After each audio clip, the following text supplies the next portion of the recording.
Wil Wheaton is made up of 88 different people, including parts of Ron Pearlman. From the Oscar-winning screenwriter of Pulp Fiction, we watch Mr. Stitch today on... The f*** is this?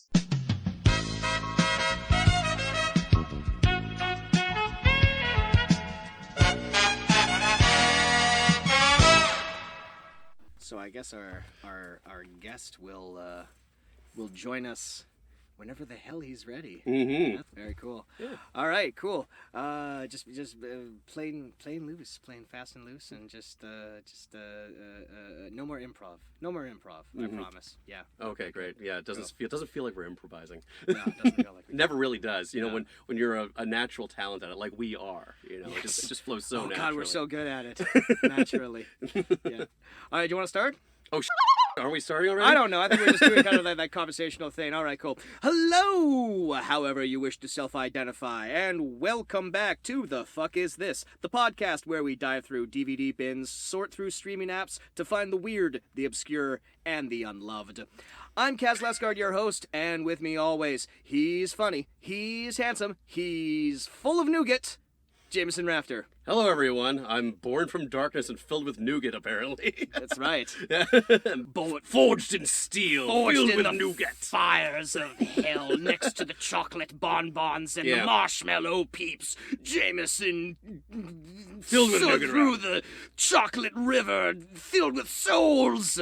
I really appreciate that you identified me as handsome when, like, minutes earlier, I spilled the coffee on my shirt. That doesn't And I was take lamenting away. the fact that, oh, man, my shirt's all stained now. Oh, I'm such a slob. I'm a gross, ugly man. And you gave me that nice pickup because you're a good co-host, podcasting partner. I was trying to divert the attention away from the gross, disgusting coffee / food stain that like, you've got. disgusting rolling monster down that there. I am. That's right. Mm. I was saying earlier you gotta like fold your arms for the Instagram photo. Now I'm saying arms behind the back. Arms- You know, like I'm tied to a chair. If anything, we need like one photo with like us and our guest and another of just the stain. Of the stain, yeah. Just the stain on your. In fact, I'm taking my phone out right now, Oh, and by I'm all making means. sure that I capture this. Mm. Stick your gut out. Yeah, that's what I'm talking about. There we go. Instagram worthy. Yeah. Check out the Instagram on the F Is This podcast. I forgot the name of our Instagram handle for a while. Come see that hot bod that That's Kaz right. was raving about earlier. Hey, so if our voices sound a little silkier and smoother, and there's More professionally recorded. just generally less atmospheric bullshit in the background, Less sirens, less no dogs sirens, barking. dogs barking, or anything like that.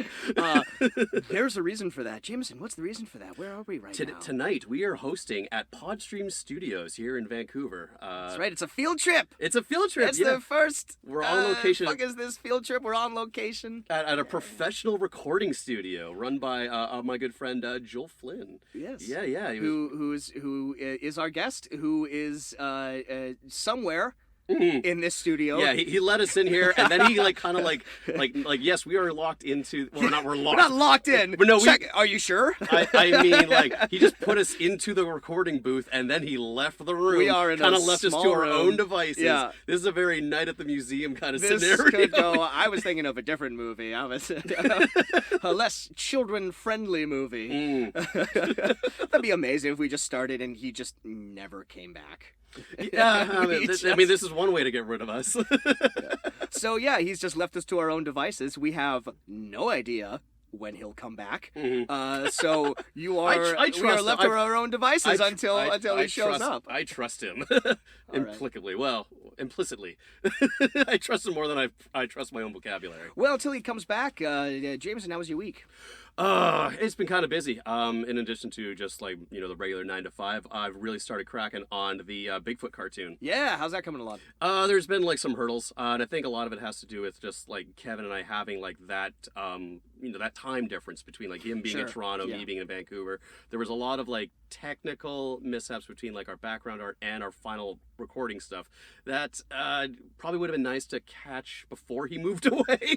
As it happens. happens. Yeah, it is. Yeah, Yeah. but like I don't know. Like I'm no stranger to like these production problems that go wrong with cartoons. So like they will get resolved.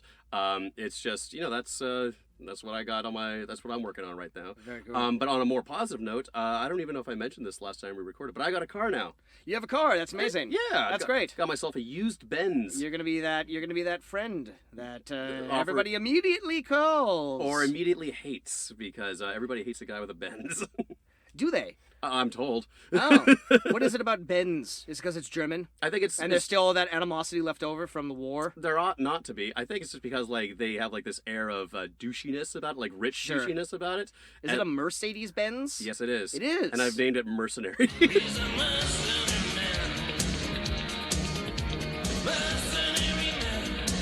So that should probably tell you like where my maturity level is at, and Yes. like why you should not, be super jealous of me because like, oh, he's still an idiot. I know. Okay. I mean, like, it's great that you are mobile and you can get from point A to point B. I'm not a car guy. I've never been a car guy. They don't appeal to me. Yeah. They don't appeal to me. When I'm not in them, I don't really obsess over them. I'm all like, Yeah. oh, the wheels and the engine. And when I'm inside of Yeah. them, there's a little part of me that's just like, these are instruments of death. Yeah. I'm inches away from pavement. Yeah. And speed. I am in a moving cage that anything can go haywire at it, and it's going to be $1 million to fix or whatever. Yeah. Yeah. So when you say like, oh, I got a Benz, that means Yeah, nothing to me. I mean, I'll like. There's this one quote from a comedian, like a comedian who I don't quite remember, but she You had can this just say comedian. comedian. She had this wonderful bit about how like talking to people who are car people versus herself. Like they'll say something like, "Oh, I got like a 4-cylinder, the turbo, whatever, like 2005, whatever.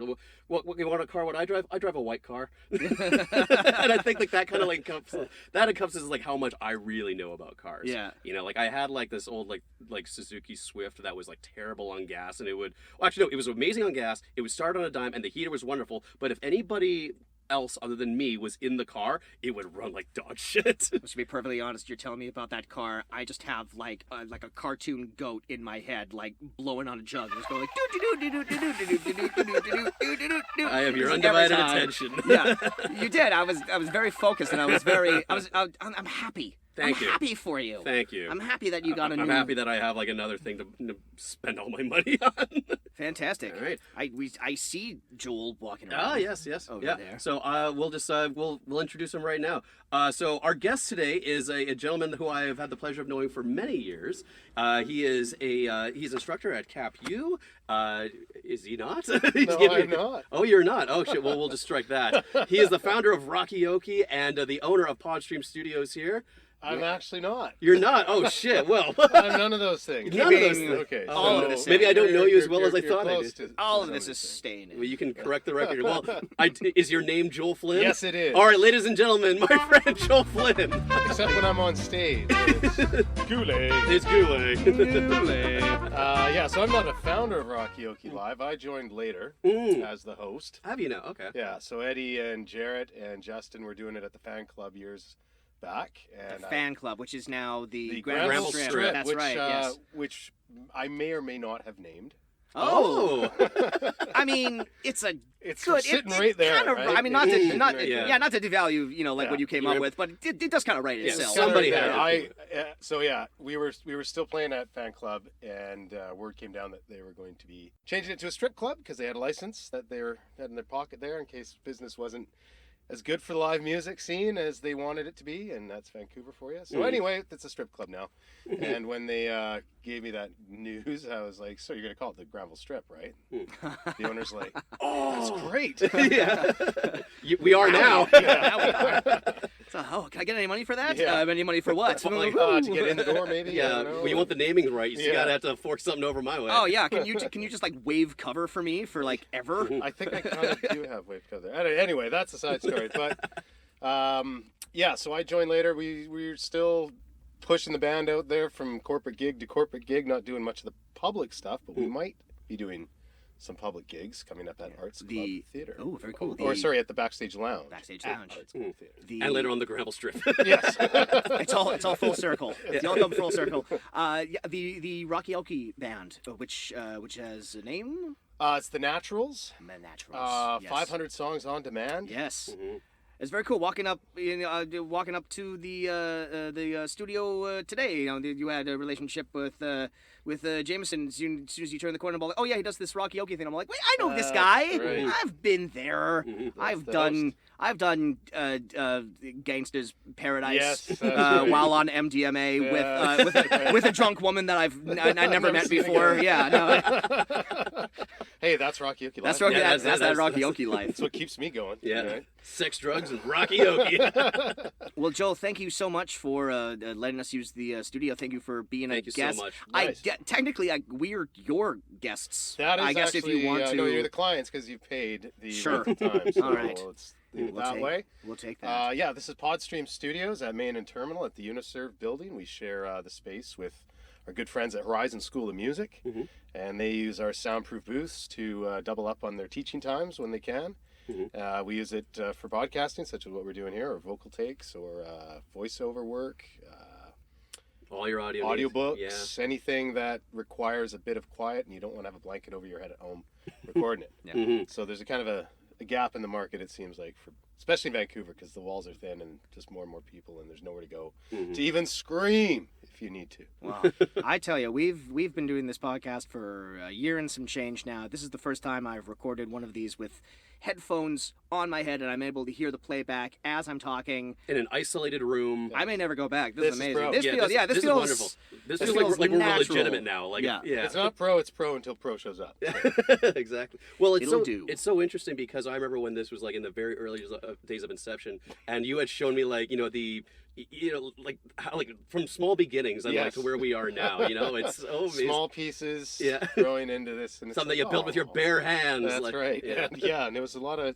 It wasn't really a planned thing. We didn't have this as a vision. It just kind of fell into place by things coming up and these pods being available and going on some reconnaissance missions to go get them and bring them back and save them from going in landfill. And now they're doing the job for us. So Well, fantastic. Yeah. I love it. Yeah. I could live here.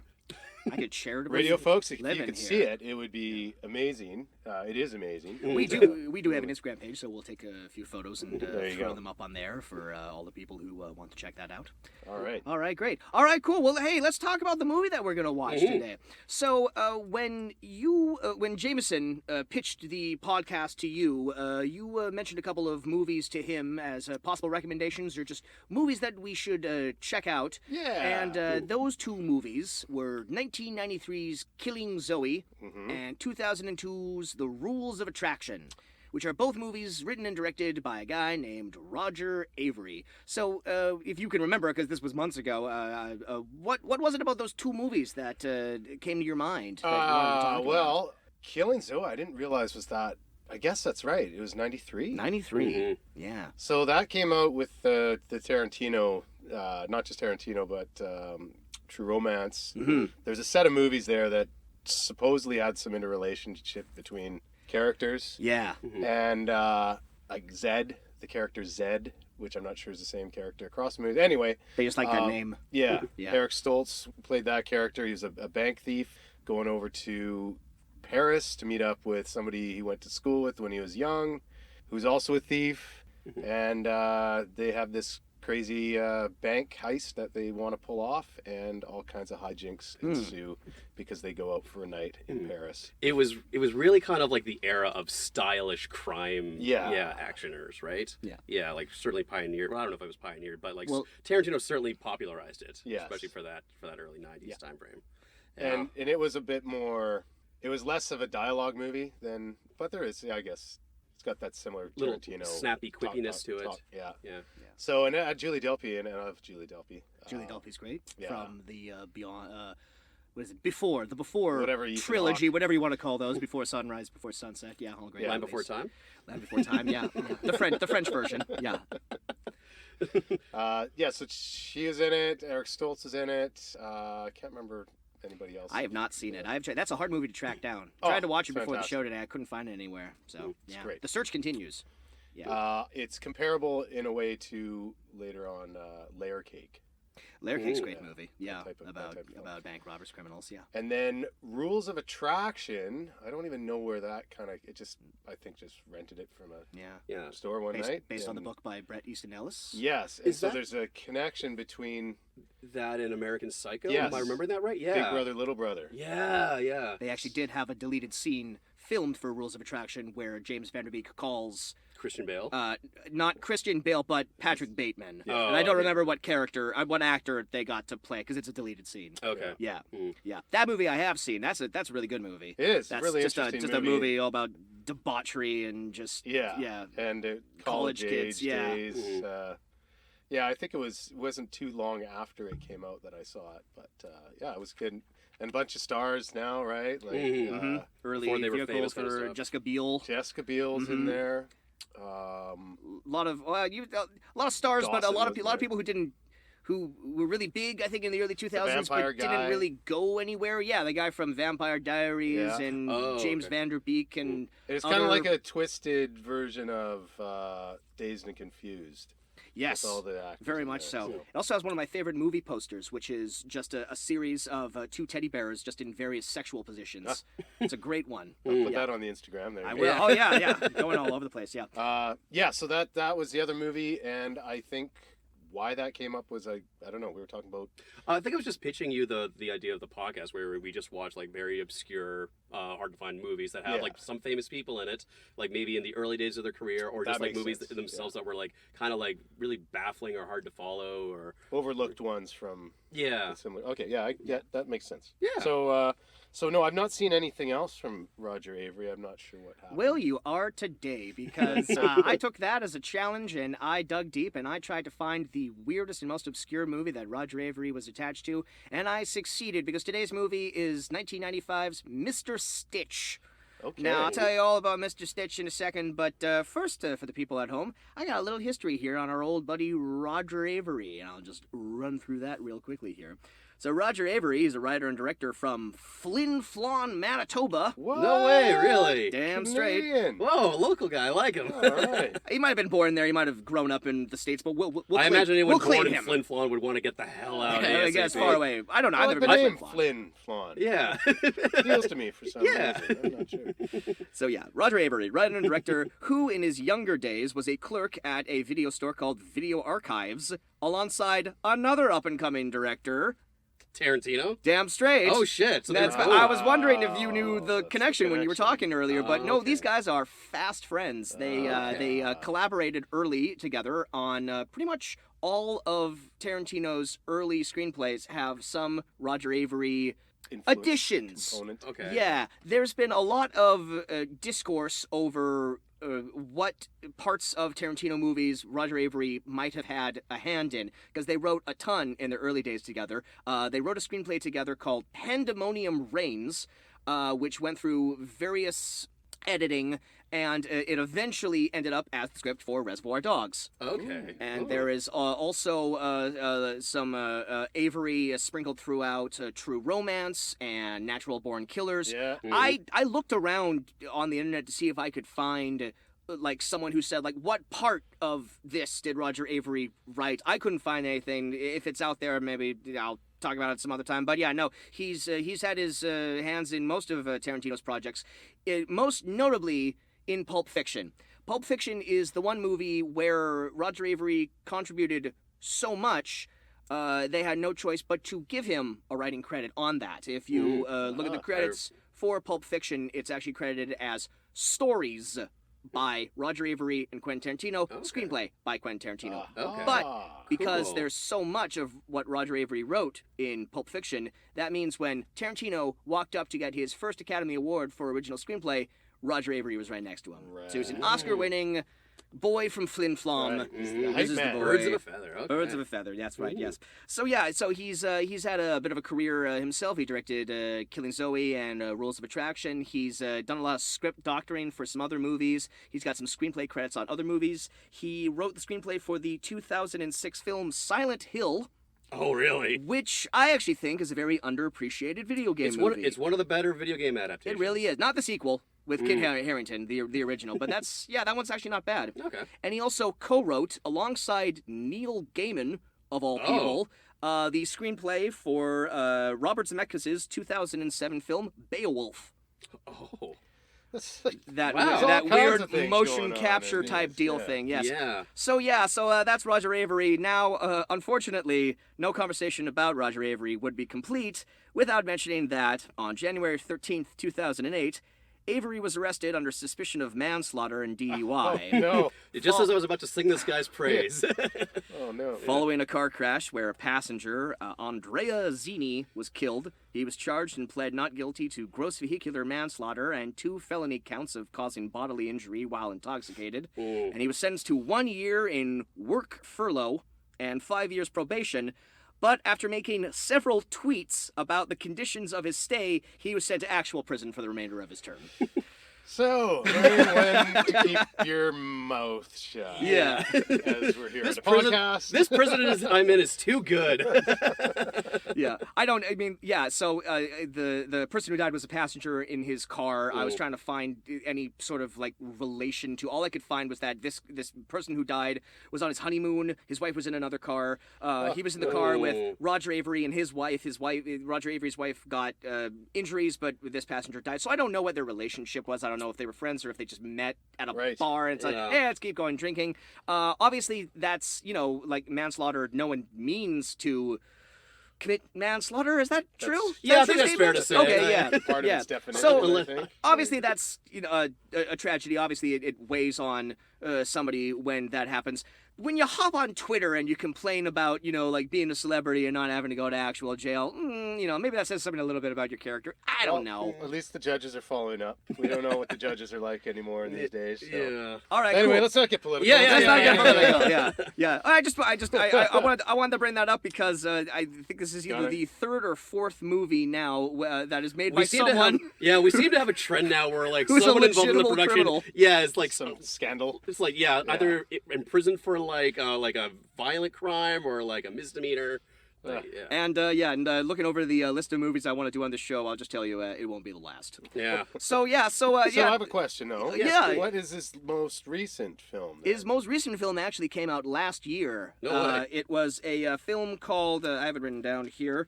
Avengers Endgame. Something stupid, something like Pulp Fiction. Oh, it's called Lucky Day.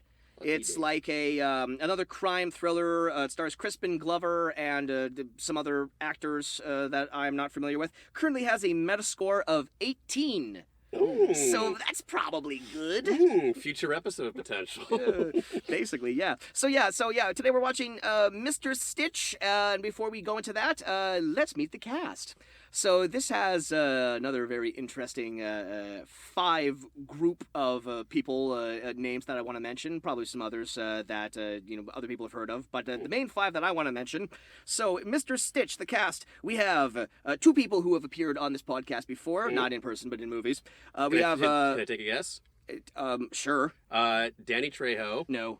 Ron Perlman. Yes. Oh, excellent. Ron Perlman's in this movie. Yes. Excellent. Ron Perlman is in this movie playing Dr. Frederick Texarian. Whoa. Quite a name. Good names in this movie. That's a great Good name, names man. in A this movie. Texarian. Mm-hmm. Or is it Tisharian? No, Texarian With an X? is what I'm going to say here. Yep, solid X. Okay. So like Solid the X. sci-fi like Texas themed planet from like some goofy space movie. I don't know. I just imagine Ron Perlman in a lab coat and a big 10-gallon hat. I'll be disappointed if I see anything other than that. All right. So so I think he has a supporting role. So the 2 leads in this movie are Rutger Hauer Oh, as Dr. Rue Wakeman. what a rude awakening. As the titular Mr. Stitch, or as he's credited on IMDb, Lazarus, we have Star Trek The Next Generation's Wil Wheaton. Oh, no. lovely. Also seen in the movie? Stand By Me. There you go. That's right. All right. Those 2 things. Those are the 2 things that Wil Wheaton has done, and now we're going to watch Quiet, Wesley. Now we're going to watch the third. Now we're going to watch the third thing. Or Star is it Trek. Shut Up, Wesley. I'm pretty I sure think it's it's Shut Up, Wesley. Sir, I know this may finish me as an acting ensign, but Shut up, Wesley. Nobody liked Wesley. And then two, I'm just going to assume cameos. I haven't seen the movie, so I don't know how big their roles are. I'm assuming not terribly big. But starring in the pivotal role of chemical weapons engineer, we have gore effects maestro Tom Savini. Oh, cool. Who also, I am assuming, did the gore for this movie. And then starring as Lieutenant Periankle. Oh, boy. Cole won an Oscar for writing, you say? Indeed, yes. Who do you guess stars this Lieutenant Periankle? Jesus, I couldn't guess. No? No, someone thin and I guess like sort of foppish. Oh, okay, cool. It's Matthew Modine. Matthew Modine. Oh, solid choice. Solid choice. But not correct. Not correct. No, it's Ron Jeremy. Oh, boy. you couldn't be farther away from the truth. Yeah, so No, that's not Matthew Modine. No, that is not a thin guy. He's the thinking man's Matthew Modine. He's been in more movies than Matthew Modine. That's That's an correct. unarguable truth. Yeah. That is true. Yeah. All right. Cool. So yeah, normally what we do here is either Jameson or me, one of us will watch the movie beforehand. I didn't do that this time. I'm going to go as blind as you guys did because I found this movie on YouTube and I skipped ahead to like 5 random scenes in the movie and I watched 5 seconds of each of them and I decided, yeah, this is fine. This is good. We'll have plenty to talk about on this one. There's just no based worry on whatsoever that the parts that you skipped over were like actually masterful. I guess we'll find out. And I guess you'll find out after this break. Stay tuned.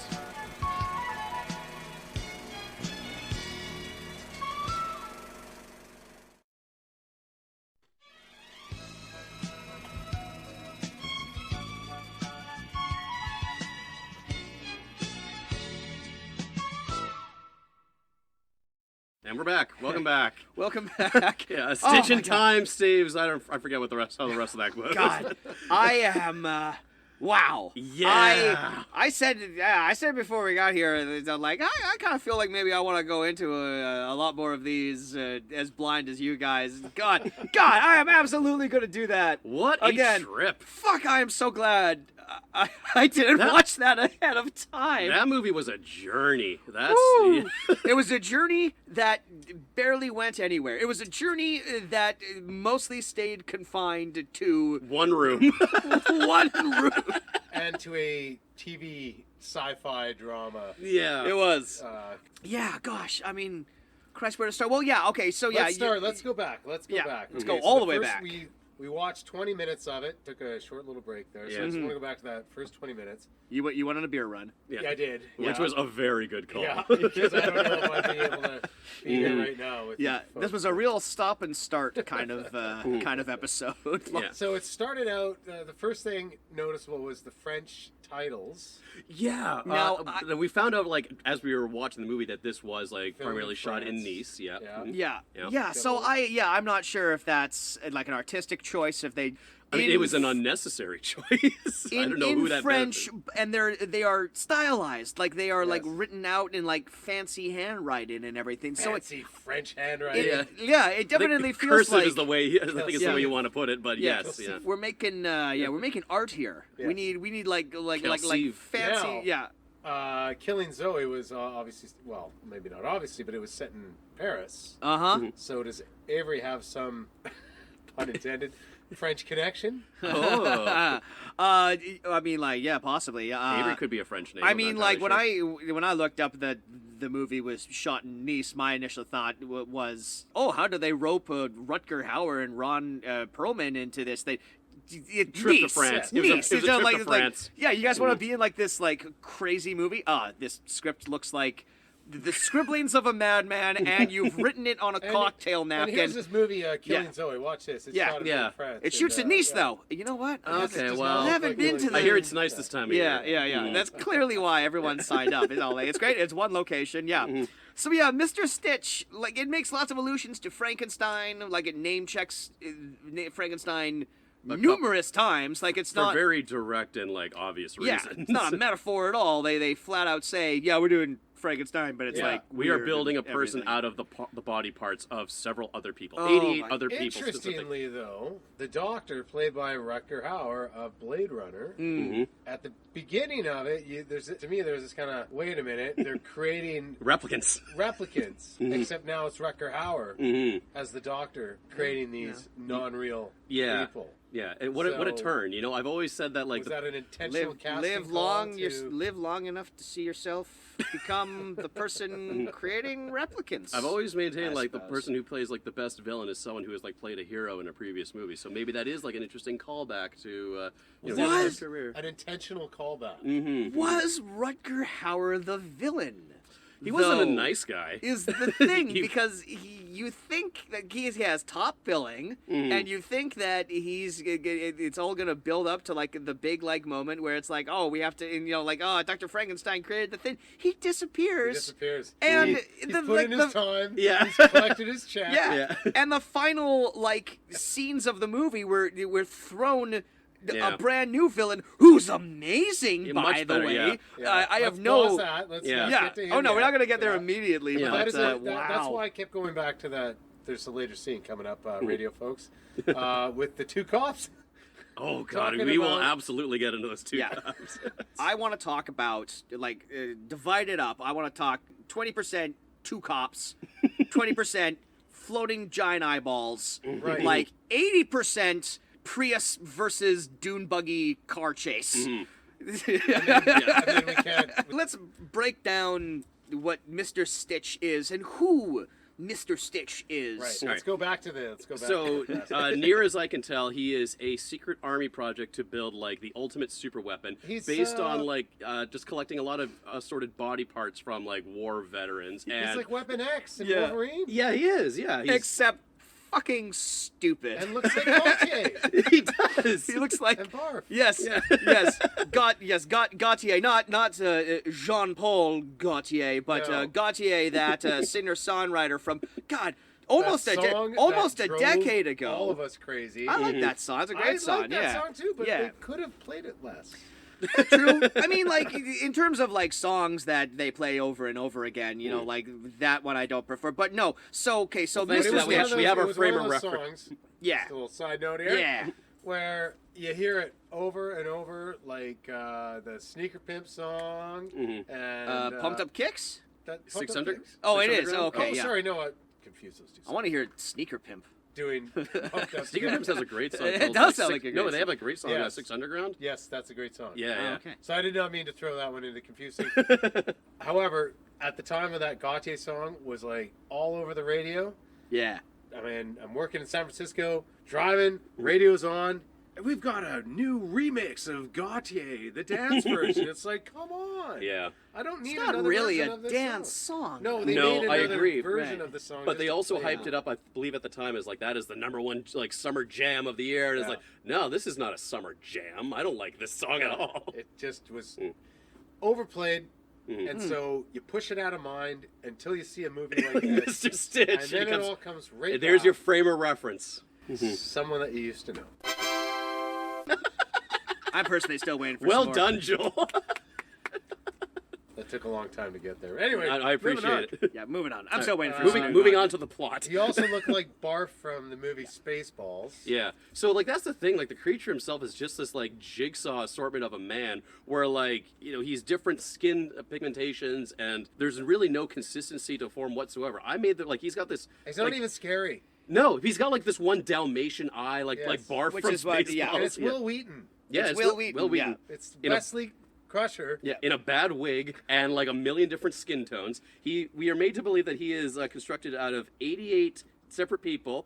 He has no genitalia, so he is like not assigned a gender. 44 women. He said 44% women, so who knows how many, like, actual women. Or, no, I think it was Oh, 44. no, it is 44 women. Yeah, and So 44 wait. men. Yeah. Oh, So so that's 50%. oh, that was lucky that they were able Right. to find like an exact number of Yeah. men and women, Mhm. and also it's like Yeah. so he's like a quilt person. Yes. Yeah. Really, is probably like the easiest way to explain it. Yeah, like you say, He's a he's got collage. like He's a different. collage. Yeah, and they He's keep Dada. and they keep saying that it's like, well, he's like this secret government project. We're trying to build like the ultimate soldier, and like to build like the ultimate soldier, we need to have 88 different people in one body, and we need to like stitch Hugh all of the Jackman. skin It has to colors be one of together. Yeah, somehow.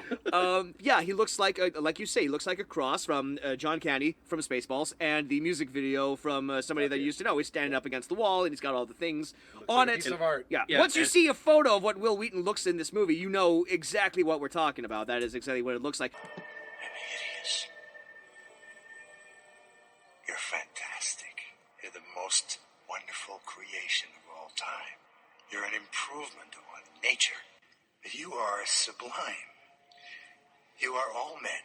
You are all women. No single source. No single race. You comprise humanity. And one day you will stand tall for that humanity, which makes up the very fiber of your being.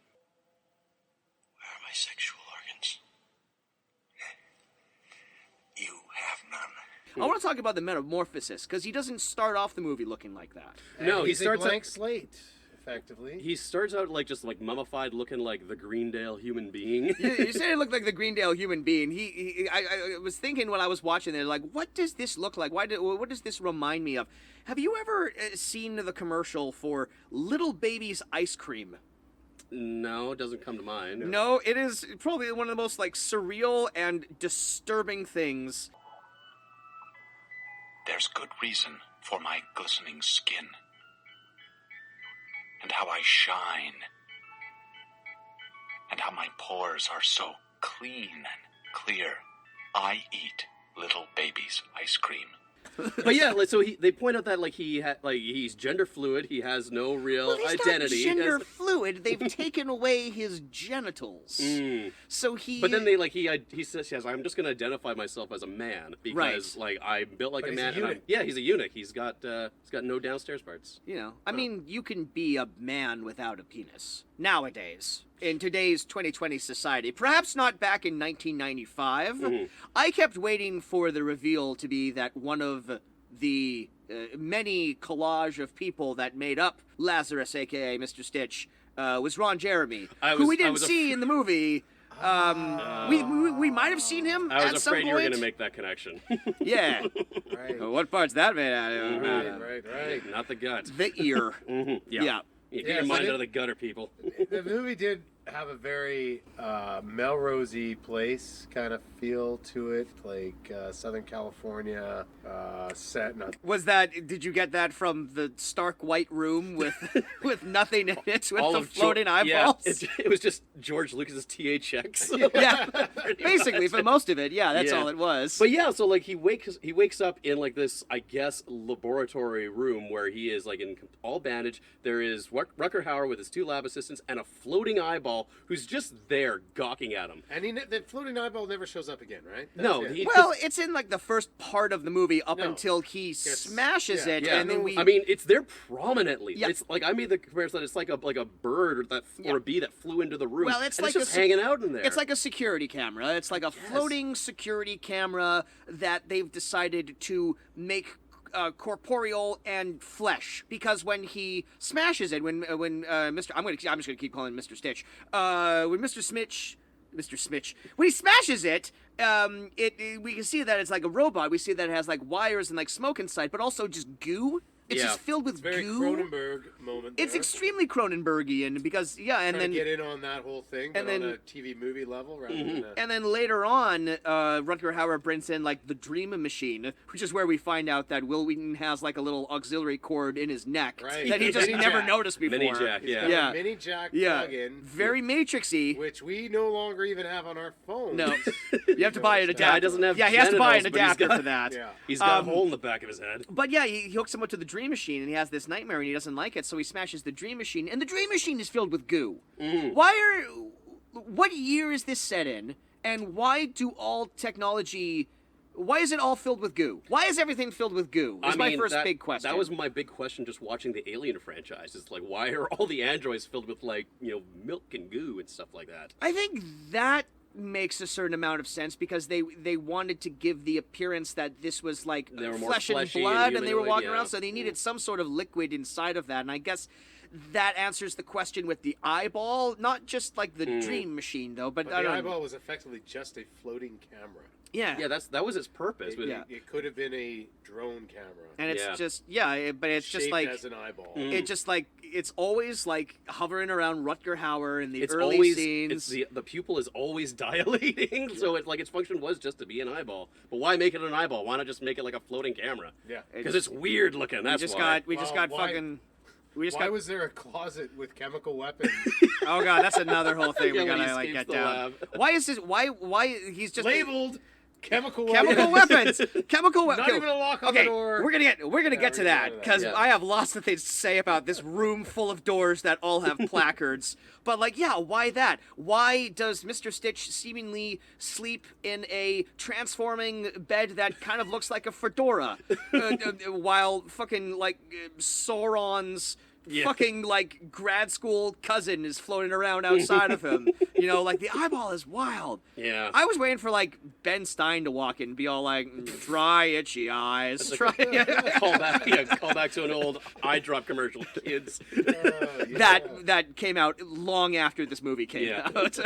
All right, so Mr. Stitch has like he starts having nightmares, and we find out that he apparently is like getting the memories of all of, like the dead people who are stitching him up. Or, Couple like, people specifically, they say they say that they want to give the impression that like all of like I guess the souls trapped inside of his body are like screaming to get out, but it's only like a couple of them. We see like it seems to be like a dad and his kid. A Yeah, dad not and his all kid. 88. No, Yeah, Not getting the same type no. Yeah. So yeah, representation. It's like, can we get some more variety in Yeah. these memories, Yeah. please? There's a dad and his kid. There's one random army guy. Yeah. And then also Ron Perlman.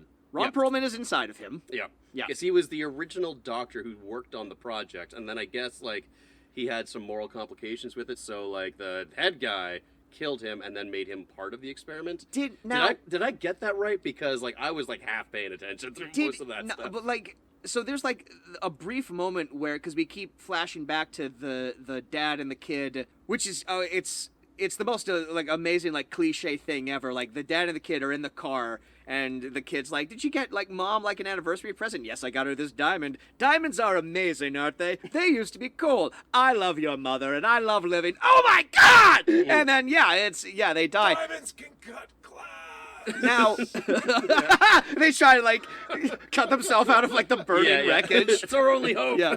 Now I don't know if I saw this wrong, but did Ron Perlman also die in that car crash? Oh, that's why they showed him later in the movie behind the wheel of a car. It's just like a super brief in thing, like one of his like, other memories. But who knows? Yeah. He died somehow, and now he's inside Mr. Stitch along with this small boy. That makes sense. As well as the dad. Yeah.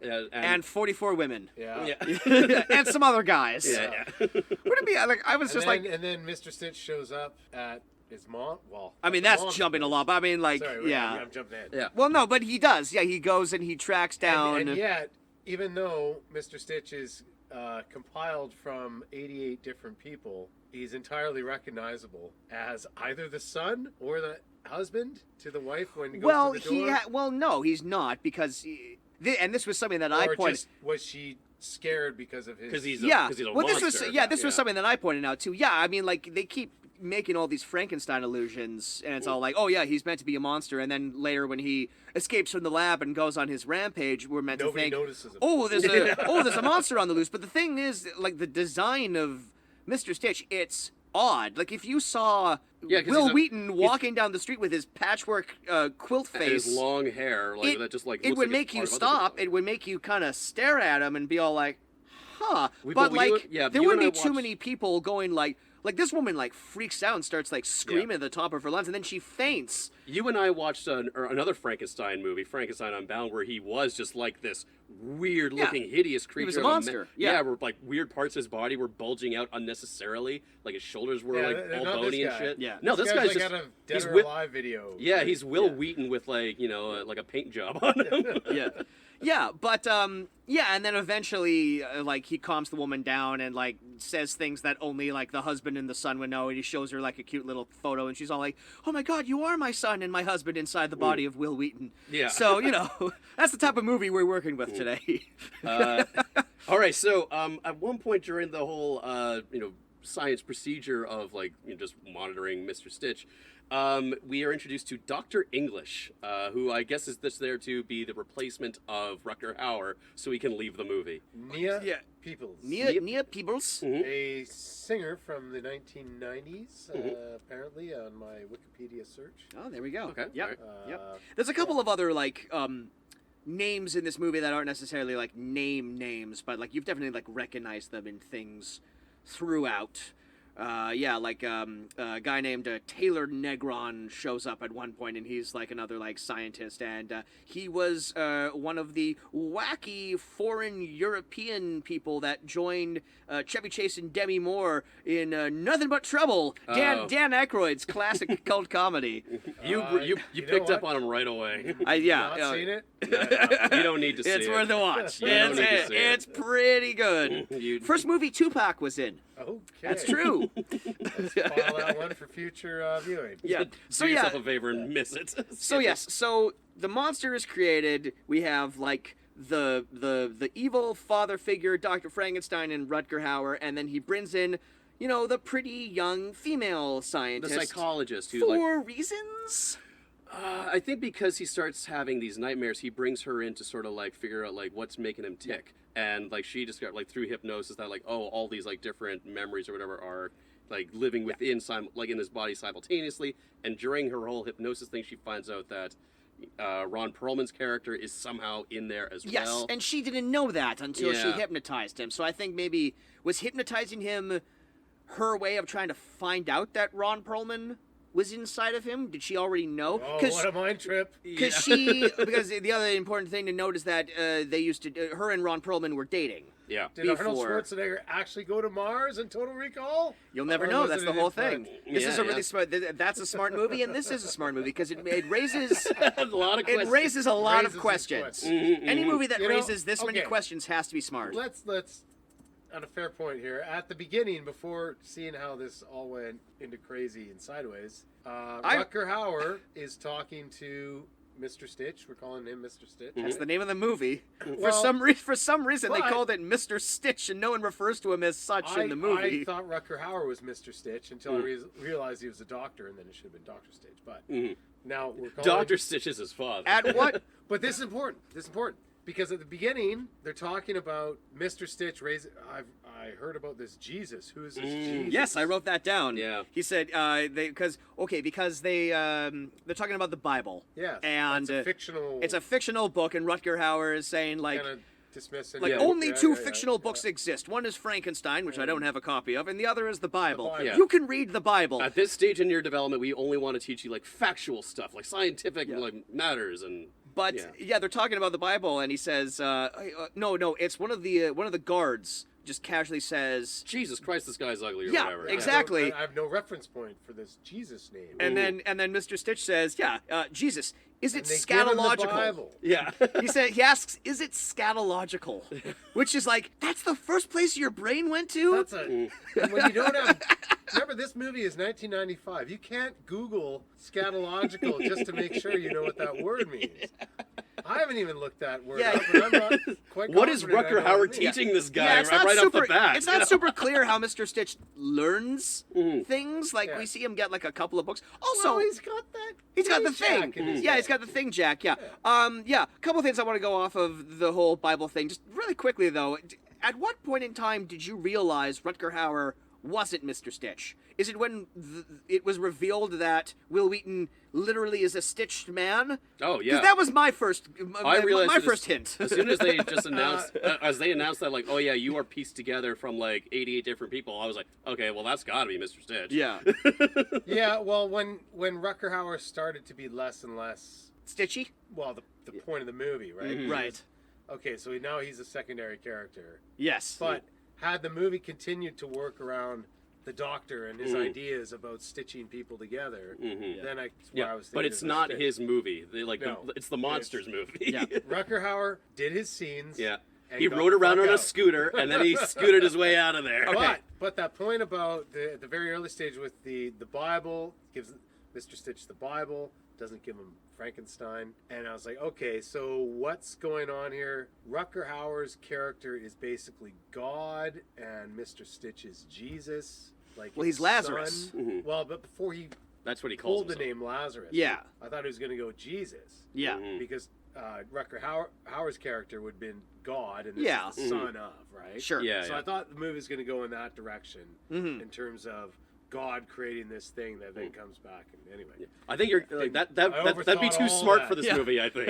I realized That's that. that's a good idea, and that's that's beer. that's right. There's lots of tangents we can go down. Yeah. My main question is that like Rutger Hauer withholds him reading Frankenstein. He says like, "Oh, I don't have a copy." He keeps coming up with excuses not to give Mr. Stitch a copy of Frankenstein, and we never really find out. I mean, we find out his reasoning is because there's a connection to Ron Perlman, and I guess Rutger Hauer didn't want him to remember that he was Ron Perlman. But my question is, if Rutger Hauer is controlling the books that Mr. Stitch gets, why give him the Bible at Why all? even do Why that? why not give him any? Why not write your own book and then say this is the Bible and it's just all the shit that you want Mr. Stitch to learn? Why give him outside material if you want to create a super soldier That's a fair in the point, first yeah. place that wants to because that's follow where orders? the movie starts to come apart at. Almost immediately. Yeah, it comes within at Stitch. 10 minutes. At the scene. At the seams. I love how, like oh god, it's right here. I'll come back to it later. Yeah. I do love how like the copy of Frankenstein that he did give him just so happened Yes! to be Ron Yes! Perlman's copy of Personal it, copy. which he like signed to his girlfriend on Yeah. her 30th birthday, which is a weird fucking gift to give to your girlfriend on her birthday. Hey, man. A copy It of was super- Frankenstein. They were going Here, through baby, you're the They were going through their goth phase. yeah. Yeah. I Okay, mean, it's so a fine book. It's a classic, but like, if she's into that kind of stuff, I bet you she's already got it. he wanted to get a copy of Frankenstein Unbound, but it was hard to find. Yeah, really. All right, so now seems like a decent time for me to bring up two of the trivia facts that Okay. I found out about this movie, because we have kind of alluded to them. Yeah, now you discovered while we were watching this that this was in fact a TV movie. Not shocking the way that it's edited, but this was in fact the first ever Sci-Fi Channel original movie. Wow. Whoa. Yes, it was originally supposed to be a series, and this was the pilot to the series, but somewhere along the way they realized, no, we don't want more of this. We don't want more of Mr. Where can we Stick. go with this? Which probably explains a lot, explains why it ends so abruptly, explains why Rutger Hauer fucking disappears. Disappeared. Yeah. Yeah. Oh, wait, we're not getting renewed? See ya. Yeah. So there was that. Go drink wine in You the want me to do Pyrenees. more of this? Oh, no. So here's my other favorite piece of trivia that I found on IMDb. Rutger Hauer, partway through production, completely discarded the script and refused to do any scenes. no shit. The majority of his scenes were improvised, and Avery was forced to rewrite the script to match the footage. Wait, Rutger Hauer was improvising his scenes? Most of the dialogue that he says in the movie was Oh him my making that God. shit up. like fucking Bowfinger? They just shot the movie around it? Kind of sounds a little Bowfingery, yeah. Yeah. Wow. He's just like, I'm here, I'm in Nice, I've accepted this movie, I refuse to say this bullshit. I wonder how much of that movie he thought was real. You have me for 4 days. I'm gonna say this, and everyone else is scrambling around Rutger Hauer trying to make it work. Oh my God. I love that. That's great. amazing. Wow. New respect for Rutger Hauer. Just fuck it. That's why he had the scooter. They couldn't get it taken away from him. Because all of Rutger Hauer's scenes are him like entering a room, giving exposition, and then exiting the room again. That's the majority of it. And yeah, sometimes he's on a neat little scooter. Oh, I had such high hopes. Yeah. Yeah. You did? Well, with Rutger Hauer in there and the whole, right at that beginning, those beginning 20 minutes. With the eyeball. With the eyeball. It's like, okay, yeah, this is mid-90s, the special effects suck. Mhm. But, okay, you've got Rutger Hauer from Blade Runner, who is the replicant, who's now the god figure creating the replicant. Okay, where are they going to take this? I mean, Where are like, they gonna- 1995 Sci-Fi Channel original movie. I mean, you got Blade Runner and you got Star Trek Next Generation. You can see why this might have Like some the pedigree to the it. promos behind it, probably, like people are probably really excited for this. I'm like, oh, two things I love together on the new. I don't know in 1995 how long Sci-Fi Channel was around. But if for. this was like their first movie for it, this is what people are getting for. This is what you have to get excited for. Yeah. We're bringing like the best of all these like sci-fi things. Sci-fi. We got Tom Savini in it here, like special effects master, like he's in it. We got like, Ron Jeremy for some reason. Hey, you guys watch porn, right? I mean, like without Mr. You Stitch, nerds like porn. there would be no Sharknado. Mhm. There would be no Yeah. Mega Shark versus Giant Octopus. It all started here. Yeah. It all with the started Sci-Fi with channel. Mr. Stitch. Yeah. Ian Ziering would not have had his big comeback after 90210 in Sharknado or whatever the one it was. Yep. He's still riding that train. I think they're still making. Making those movies. All right, so Mr. Stitch escapes because he doesn't like being cooped up in the White Room anymore. In the White Room. So he goes to the Red Room. The red room with all the doors. Yes, please, Yeah, okay, God. let's talk about this. All right. So as he's escaping the facility, he comes across and as we've now pointed out, this is like it's a facility that is like making like all these super weapons. So of course every other room in like this hallway is like all these nefarious things. There's chemical weapons plants. There's germ warfare. There's Limb storage. But it's just this one room in an office building. And just like red doors, but all of the doors have placards on it that says what it is. So there's just like a nondescript door that just like casually says chemical weapon storage. Yeah, and there's like, and some of these rooms just like look no bigger than a broom closet. No, yeah, so they're a lot bigger on the inside. I hope so. I'm hoping that it's like an elevator to another room because like I'm hoping that for this like highly advanced science lab there is some actually high advanced science going on in this facility. Well, okay, we're talking about Tom Savini. Now, Tom Savini was behind the door that said chemical weapons. Yeah.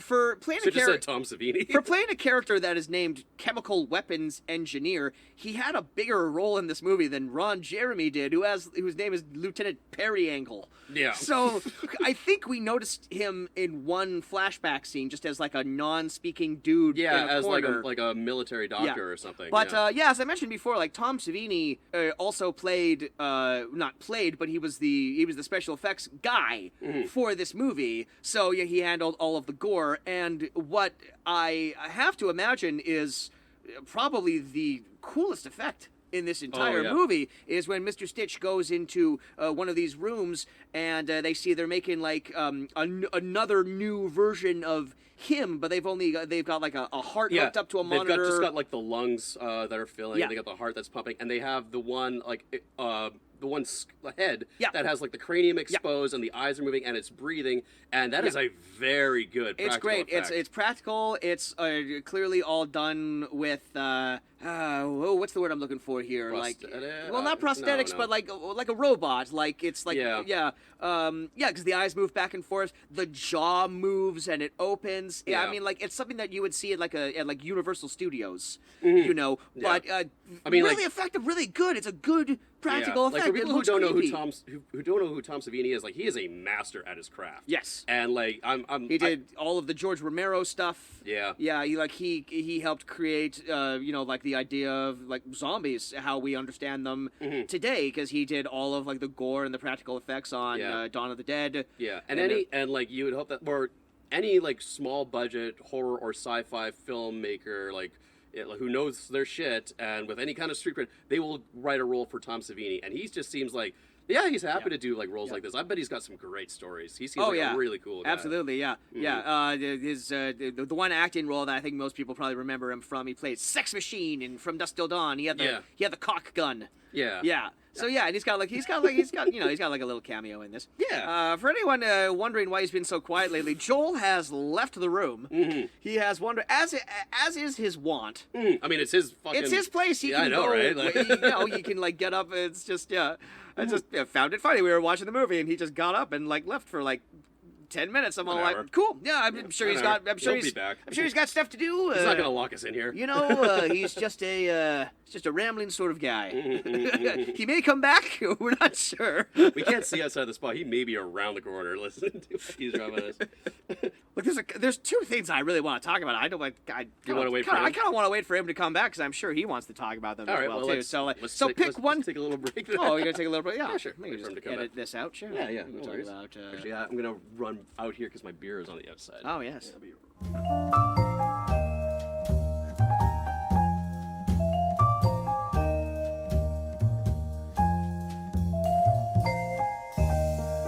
Oh yeah, get it right into the microphone.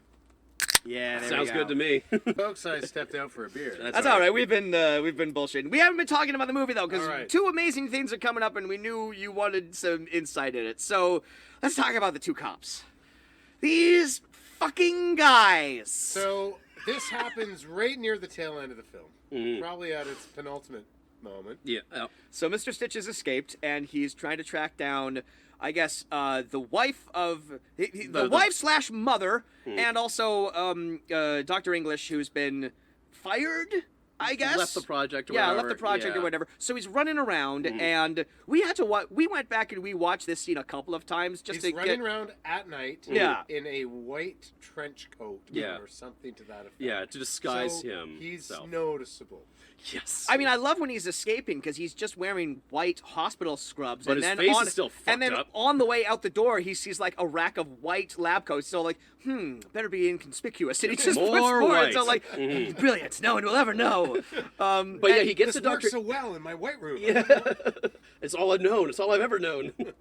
So yeah, he goes to Dr. English's apartment, and there are these two nameless cops who are just like on a stakeout, I believe, or they're Yeah. on something completely A unrelated stakeout for to the rest of something. the movie. You think that it is related. I think it seem to is. think it isn't related. But let's break Well, it down, okay, please. So the reason I think it is related is now even further ensconced, is supported by this idea that, well, not even the idea, that it was supposed to be a series. Sure. So I think they were trying to introduce...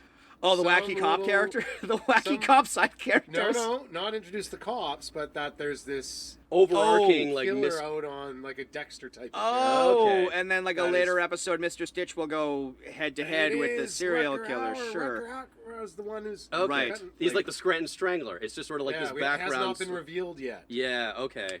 That Oh, makes that's what some I- Alright, sense. alright, yeah, I can but see that. in the context of this being a failed TV show pilot, now it's just these They like never got innocuous there. cops in the middle of the movie. We're just talking about something completely Like, knock, unrelated. knock, who's there? These wisecracking cops who just have like this like this 2-minute bit. Yeah. It is straight vaudeville with these two It is guys. Laurel and Hardy. Yeah, like one cop's nodding off in the It's, car, and the uh, other. The other one smacks him and little- says,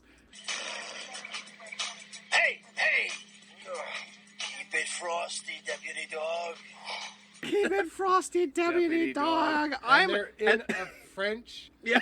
metro Yeah. police, gendarme kind of car. a Like, Fiat or some type of thing. There's- This is not in the United States. There's no way I'm not including this entire scene. Yeah, I know, right? I'm including oh, all I of mean it that, because it's that amazing. keep it frosty deputy dog line is Keep it just the frosty, tip of the deputy iceberg dog. because it just keeps going. I don't even know what we're supposed to be looking for.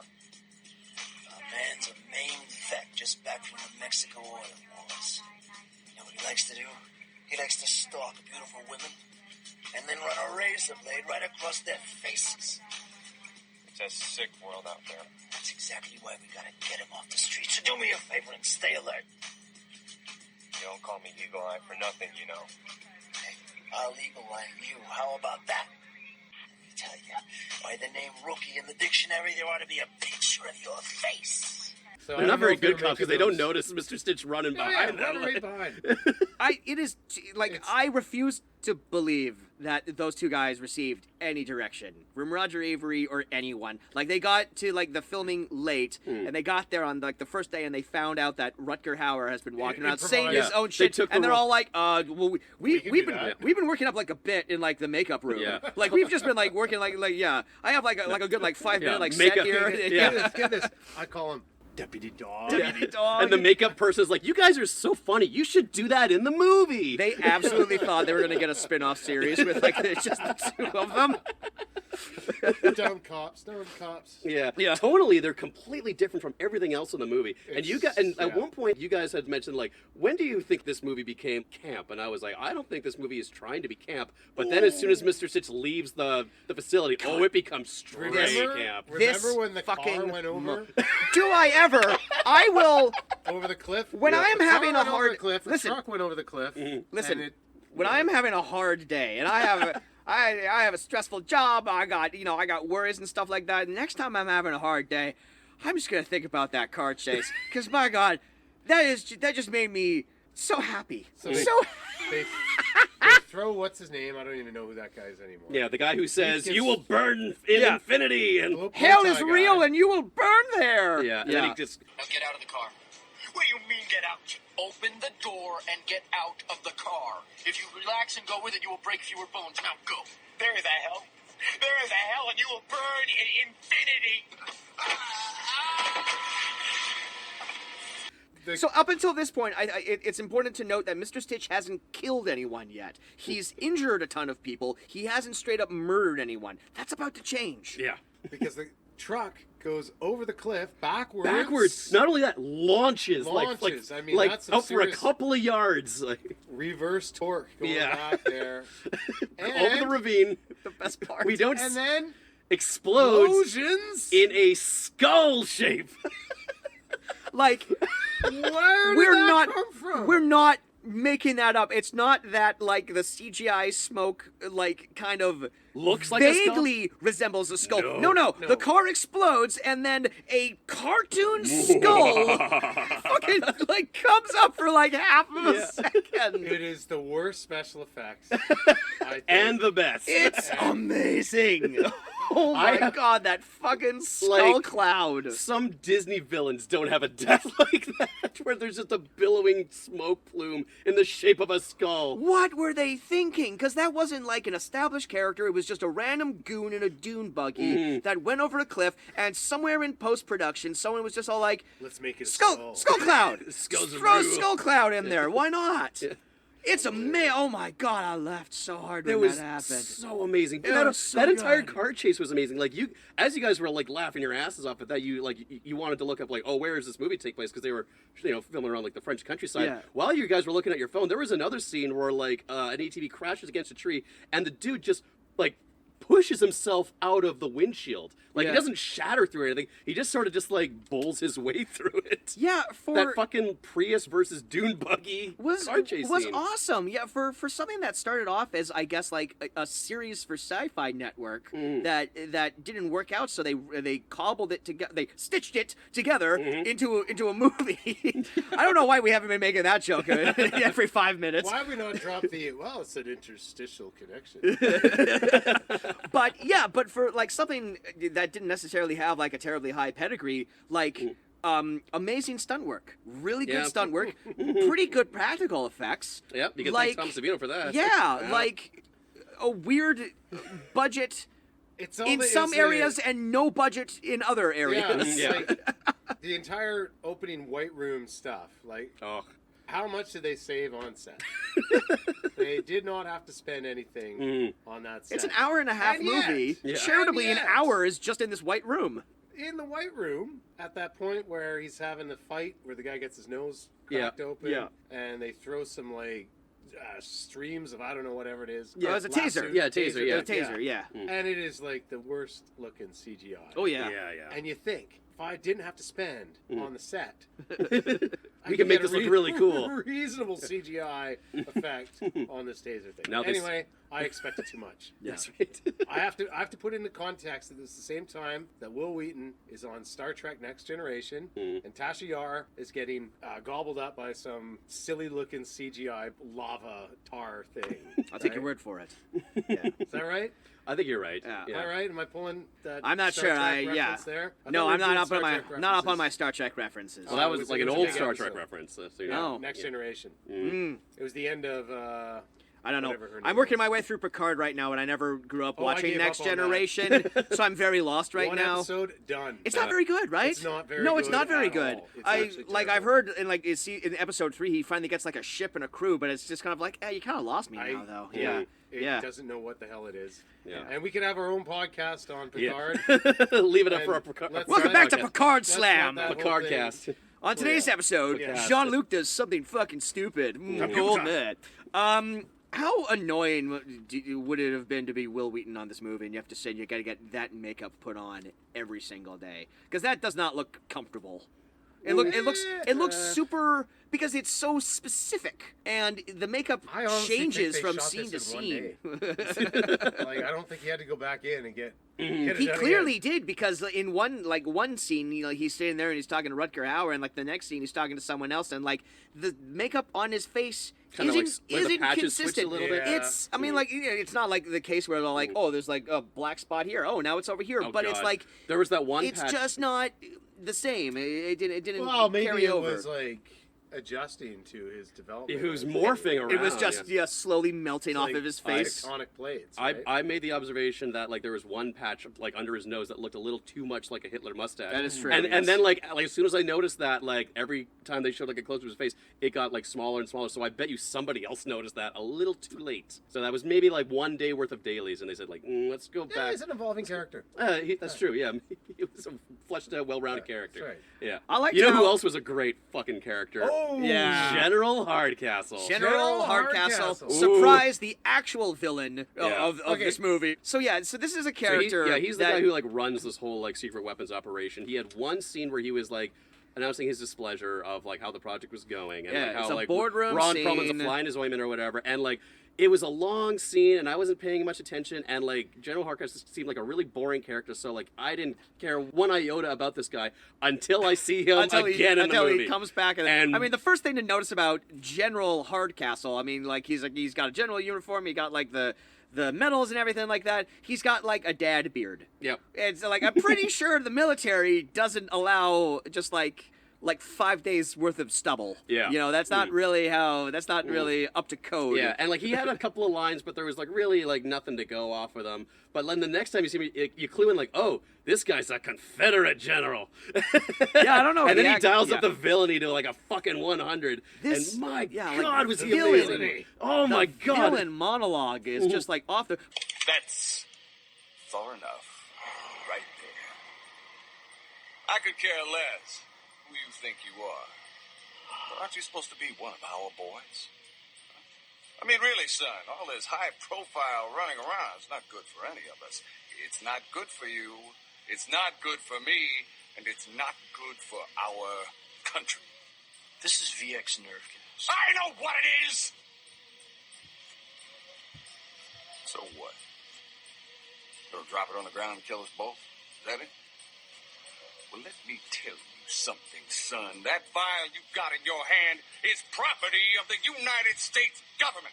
For starters, like Mr. Stitch enters the room and the camera is all fucked up. It's all like warped warped and like fisheye and and It is a weird, and it stays change. that way because like when you see something like that in a movie, it's all like, oh, someone's on drugs or someone Or got they're in a hit dream sequence. Someone got hit in the head. Yeah. No, he just walked into a room and it's all fucked up, and it remains that way for the rest of the movie. Yeah. pretty much. Mhm. Yeah. And General Hardcastle, like he has like these like oh, he's going bug-eyed here, and like he's like has like the slow turn with a cigarette in his mouth, and he cocks his eyebrows and texts about like, you're talking to a United States military general, son. My and favorite moment. He My was favorite amazing. moment that I'm so glad we got to rewind and watch again. And I'll put it in here, but my favorite moment is Mr. Stitch is all like, oh, so you're working with Rutger Hauer about this, and he goes, ha ha ha ha, no. No. God, the line delivery was great. Oh Man, my like God. like the '90s was a good era for like scenery chewing, like hammy villains, and this guy, like he was like a master class at them all. I had never heard of this guy before, but we had to look him up, and like Michael Harris, he has not been in anything you've heard of. He's been in he's got like 56 different credits. He has like roles in TV shows here and there. He's been on like shit that you've heard of. Yeah. And he was on an episode of The Next Generation, which is maybe that's where he met Wil Wheaton. Maybe. But like. But he's wonderful in this. And he I had, mean, he's not. But he had that Alan Rothman thing. Alan from- Rickman, Alan yeah, Rickman. he does kind of look like Alan Ray. Rickman. He looks like Hans Gruber a little Little bit. Hans Gruber. Yeah. But also Hans Gruber when he's pretending to be an American. That's who that is. That's what that is. It's not. Yeah, it's because you said like, oh, he's that other guy from Die Hard. Yeah, like the douchebag at the guy at the party who douchebag tries at the to party who negotiate gets with the shot. terrorists. Yeah, So yeah. it's not him. It's not Hans Gruber. It's Hans Gruber when he's pretending to be an American. Yeah, That's who that that's was. who he's trying That to be, was yeah. bothering me a lot. Yeah. and Charles Dance from The Golden Child Yeah. had a bit of that going on. And I'm then not. there's- I'm not familiar with that one. I haven't seen that either. Charles Dance is He's from Game of Thrones. Game of I know. Thrones. Yeah. Yeah. And Last Action That's Hero. kind of like Eddie Murphy was trying to kind of do like an Indiana Jones kind of thing, right? Yeah. Yeah. Didn't quite work. Gets a lot of play on You know, TBS Superstation. Maybe it should Yeah. be one of the movies. Maybe, that we bring up. maybe. Possibly. Except we've It's got heard. Charles Dance in it. Except we've heard of it now, so now we know what it is. There we go.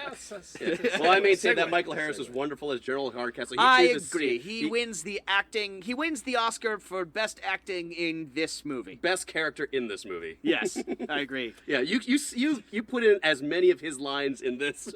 I'm gonna sequence as pepper many- it throughout it. Like every minute or so, I'm just gonna throw a new one in. Hell, why do you think we made you so we could dick around with limb research? Guess again, freak boy. All right. Was there anything else? Yeah. So one thing that I wanted to mention that we didn't bring up before was at one point for Mr. Stitch to escape his like white room cell. He needs to know the key code, even though everyone who leaves the Yeah, room just like right. automatically walks to the door. So for him to figure out the keypad for this like weird room, they give him like a thing of chalk. And Well, no, they don't. 'Cause a character comes in the room and he beats the crap out of them, and then he drops a piece of chalk Yeah. on the ground. What that character was planning on doing with the chalk In a an- completely white in room. an all-white room, I do not know. How did he notice it? I was just I hoping, didn't even think about that. you know, like I'm Why- With white chalk. What in was that he room. going to write on? I mean, that's why I was thinking, like, I hope he like kind of like vandalized the room as like, fuck you, Doctor Wakening or whatever the hell your name was, and he never saw it because it's white on white. I would love that. So yeah, there's a keypad next to the door. You're right. We never see anyone use it. At all. Yeah. And of course, it's not like a regular keypad. It's all like future and everything. But yeah, his way, he crushes up the chalk, he blows it on it, he can see fingerprints, and so he just tries And he different just guesses the combinations. password until he gets it. Yeah. Yeah. I mean, whatever. I mean, like, weirder shit than that happens Yeah. in this movie. I mean, the other thing I wanted to bring up was that every other like domestic area in like this movie, like a home or whatever, a lot of plants. So many fucking plants in this movie. that's all on you, man. All right, I that was can the only thing guarantee you picked. no one else noticed that. Also the 90s fashion style with the Oh yeah, Dr. English's off-wear, you know, it's like a little grunge but cleaned up. Yeah. It's got that, Seattle thing. Yeah, yeah. Oh, yeah, it's extremely Seattle. Yeah. Mm. It's very 90s, yeah. yep. And he's gone again. Yes. Joel, hurry back. We're gonna wrap it up. We soon. are gonna wrap it up soon. Yeah, we are. Anything that you wanted to bring up, Cass? Oh God, I'm just like looking at like what I wrote. Like I just wrote down like brainwave Cronenberg machine recorded on crystals. That was that thing where it's like, here, I'm going to plug this into your brain. It's going to record your dreams. It's going to record them on these crystals. Yeah. It's like, you couldn't even have, like, a disc. Yeah. You couldn't even have, like a this thing was- that you record shit on. No, it has to be crystals. No, it was 95. Like, we had Yeah. hard drives back then. You can record it on a hard drive. I swear to God, we never saw him, like, we never saw him eat. We never saw him go to the bathroom. I guarantee you, if Mr. Stitch used the bathroom instead of toilet paper, there would be 3 seashells. Yeah. Because we Just gotta like make it weird- sci-fi. yeah. Yeah. But, like, what else? Oh, like, I liked how, obviously, in the time in between 1995 and now, there's been a larger conversation about people coming out as non-binary, and people identifying themselves as that, and a lot more people are starting to accept it and use the pronouns that people want to use. So I think it's interesting watching a movie like this that kind of flirts with it looked like that he was gonna get concept. It looked like it was gonna get the ball rolling on that, or Yeah. like be like a little bit more progressive for its Like, time. I thought it was Yeah. going to do that at one point because I was kind of sort of like half paying attention. At one point, Wil Wheaton refers to himself as a we, but then he goes back to using he again. So I'm Yeah. like, okay, so I'm not really sure what's going on Well, here. then, he doesn't like really associate himself with anything, and then he just says, "Oh yeah, I'm a man because I'm strong." I'm a man because I'm strong, Yeah. and that will make people like more comfortable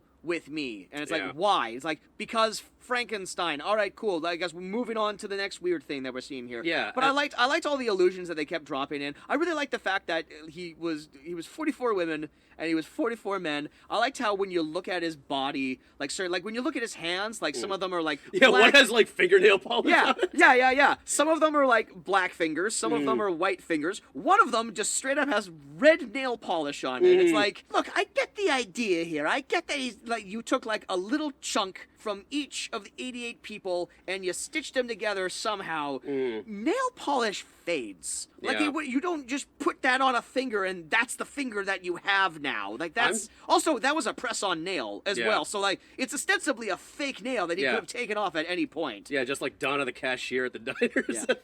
But yeah, like I thought it was a real missed I'm still trying to figure out like how like stitching 88 individual people together is going to make the ultimate super soldier. I am too. Yes, I thought it was a missed opportunity too. Like when he first takes off the bandages and we kind of see like most of his body all stitched together. I thought it was a really missed opportunity that he didn't just have like one boob, Yeah. like just one mammary. Or a lot of them.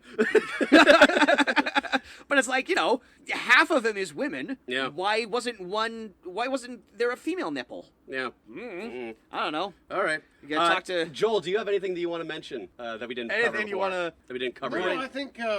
I mean, there's so much to go. Yeah, really. on that, but I think that's about as much as that movie deserves in Yeah. terms of conversation about it. Well, however, yeah. in the background research of all the different things that Roger Avery has put out there, Yeah. there are so many different paths Yes. that you could take off of this movie. Well, this is an interesting footnote. I wasn't quite sure when to bring this up, but if you can actually believe it, Mr. Stitch is not actually the most obscure movie Roger Avery has done. He has directed a movie that we literally will never see because he's never released it. I gotta find out where I wrote it down here. Is a film that he released in 2004 called Glitterati, which is really more like an hour-and-a-half deleted scene from Rules of Attraction that follows the character of Victor Ward, played by Kip Pardue, as he travels through Europe, partying with various people. So yeah, if you remember in Rules of Attraction, there's like that one character, and there's like a 2-minute montage of his Europe thing. Yeah. Roger Avery turned that into an hour-and-a-half movie, just of that guy going around Europe, partying and having sex with people. And that is a movie. If you wish to see more of that, check it out. But you can't, Oh. because It doesn't that movie exist. has been It exists filmed. in my mind. He has shown it to people. He has shown it to like other director friends. He's held screenings of it, but he will never release it because, as Avery has been quoted as saying, it is ethically questionable. Well, Now I want to see it. When did he say that? I guess when the movie was so around 2004, So 2005. It's only gotten better, right? Things have changed in that time, yeah. Joel, let me just ask you right off the top here. Would you recommend Mr. Stitch to other people? Well, it's free on YouTube, right? So It's like an hour and 20 minutes. in that regard, You can just like skip through all of like the boring stuff. Get right to the car chase. I have to say this: I would never have just pulled up this movie to watch it because there was an assignment revolved around it. Sure. In this podcast, it was quite entertaining. I don't regret this movie being the movie that we were. I regret Excellent. nothing. Yeah. I regret Like it nothing has, about this. Yeah. and to go back to 1995 to sort of think about these actors and where they were at that time, and even like cable TV, Sci-Fi channel, not even Most of being them are top of their game. It's Most of them are it's doing actually just an fine. interesting historical Yeah. record, even though it's a horrible movie. That's why we do this podcast. You're welcome. We like to, yeah, totally. I'm all about finding like, what was this person doing at this time? You know, it's all like, this guy went to What Nice were they thinking? and he Yeah. filmed this Who needed movie. to pay off a credit card? You know.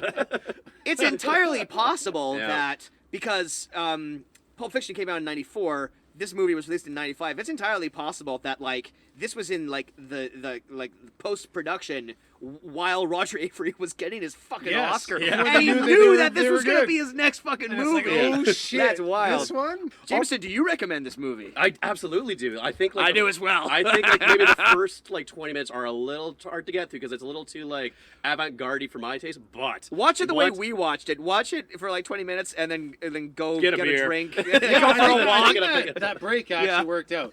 So, listeners on the radio land there, and I know it's not radio anymore, but I It's call all it radio. Yeah. It's fine. It's It's called a podcast, but no one has iPods Yes, anymore, yes. so it's just Fair enough. So user.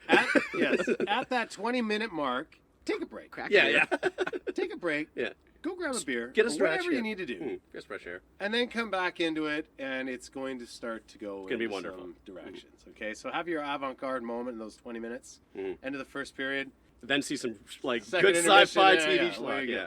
go. All right. Fantastic. Joel, thank you for having us here. Thank you for. I hope you we do for- another one of these. Absolutely. man, Maybe wait. I need to pick the movie. Oh, next time. ooh, excellent. I'm down for that. I'm down for that. I'm yeah, down for man. that. I'm down for more recording in here. We Yeah. actually, when you This went is wonderful. when you went on your beer run, we had a conversation about a couple of other things, but one of them was all like, man, we need to figure out how we can like come back and just do more recording. Well, we here, should. because we're I just mean, gonna. that's- This just sounds better. Yeah. Yes, it sounds better. Yeah. The environment's great. Like Yeah. you feel like you're in a space that. Wasn't a hassle for Yeah. either of us to get here. You know. No, it's like- really close to my house, so So yeah. a little, so Podstream Studios, Main and Terminal Avenue. If you're going to take the SkyTrain, you get off at Main and Main Street Station, Science World, whatever they call it now. Yeah. Yep, sounds well. We're a block away. We got a music school going on in here. If you're looking to learn anything on the vocals or on the guitar, bass, drums, whatever it is, you want to record your voice. You want to make a podcast. You want to do whatever you need to do. Talk to Joel. We're here. Tell him Jameson and Cass sent you. That's right. I guess get in contact with us, and we'll get you in contact with Joel. Well, if that's the avenue that you want to go down, then We'll that's get fine. we'll get you in a podcast. There you go. There we go. Fantastic.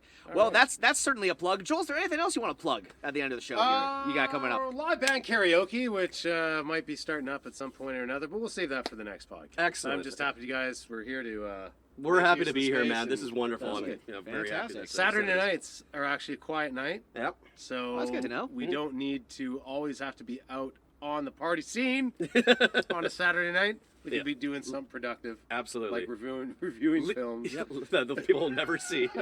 Leave the people wanting more. Cool. Jameson, you got anything going on?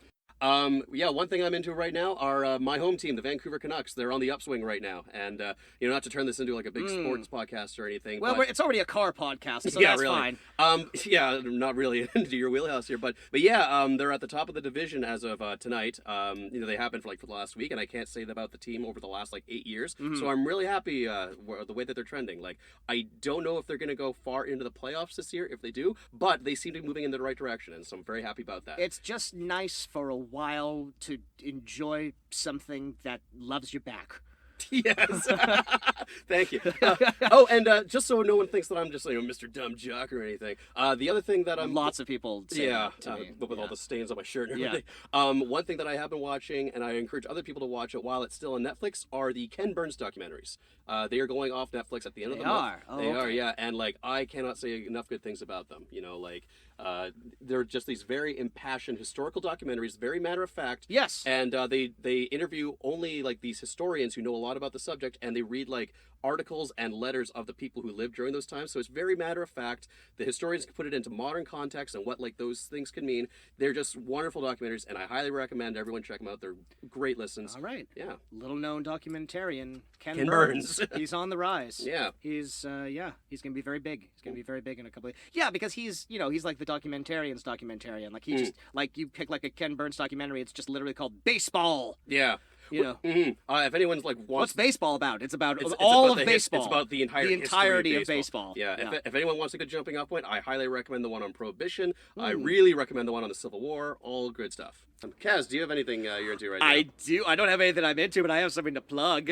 I have something that I've been sitting on for months now, and I can finally mention it to all of you. Now, I'm going to be on television. Yay! I'm gonna flat out be on a show that people have heard of and has a following. Coming up here on February 18th. I don't know when we're gonna release this episode, so it's gonna be around that time. But on February 18th, I will be on an episode of DC's Legends of Tomorrow. Excellent. Yes, I have man.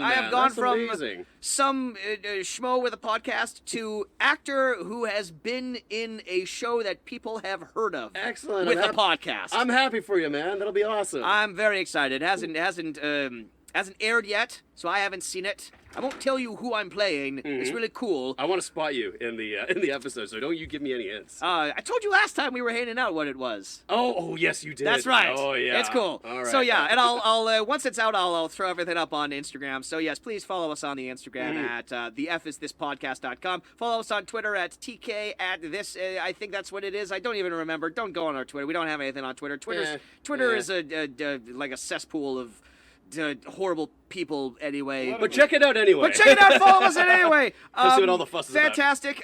Thank you for listening to the show. And what were we going to say? What's our new sign off? Stay frosty, Deputy Dog. You stay frosty, Deputy Dog. Yes. Keep it frosty. Keep it frosty. We're going to say that at end of every podcast, for 1,000 years. All right, good. It's going to be a little mascot, Deputy Dog. Deputy Dog. Yeah. See, that's what you gotta do. You can't force these mascot things. Absolutely. All right. Have a good one. All right, later, guys. This will probably be our longest episode ever.